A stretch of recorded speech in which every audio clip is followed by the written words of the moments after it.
Se puede definir a un instrumento determinado en base a su uso, por cumplir alguna función o conseguir un fin específico. Todo cuerpo capaz de provocar sonidos puede ser considerado instrumento sonoro, aunque el término es habitualmente utilizado para identificar a aquellos objetos construidos concretamente para esta función, pudiéndose establecer en los mismos la presencia de sistemas resonantes y los medios para su vibración. Definimos a los instrumentos u objetos arqueológicos como sonoros y no musicales, aunque compartan características organológicas y sonoras con los instrumentos musicales propiamente occidentales, como ser los orificios de digitación, la embocadura, bisel, etc. Consideramos que tanto aquel objeto o instrumento musical como el por nosotros denominado sonoro comparten en que sus propiedades sonadoras específicas son consagradas por una persona o comunidad al asignarle un uso práctico determinado, en este caso el de producir sonidos como fuente primaria o secundaria. La presencia de los materiales sonoros, como así también las representaciones iconográficas presentes en el Museo Arqueológico Adán Quiroga, pertenecen o representan a instrumentos concernientes a la familia de los aerófonos e idiófonos, considerando que esto se debe en gran medida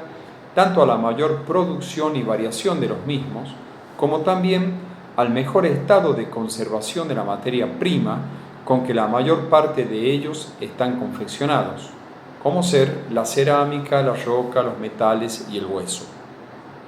Es de destacar la generalizada representación de máscaras, como también las figuraciones zoomorfas y antropomorfas representadas. En relación a este mundo sonoro, al cual deseamos llegar o explorar de alguna manera mediante la producción sonora de los objetos arqueológicos tratados, podemos hacer referencia a lo señalado por José Pérez de Arce, quien estudia el llamado sonido rajado, para determinar y plantear la existencia de un paradigma sonoro diferente. Punto principal para establecer una cosmovisión particular e ilimitada de un universo sonoro disímil. Pérez de Arce determina el sonido rajado como disonante, en extremo indeterminado, agudo, potente y pujante, con gran distorsión, amplitud de espectro e imprecisión tonal, señalando que, al sonar en cantidades al mismo tiempo, parecen un solo instrumento disonante y de gran potencia. Podemos definir a esta dimensión sonora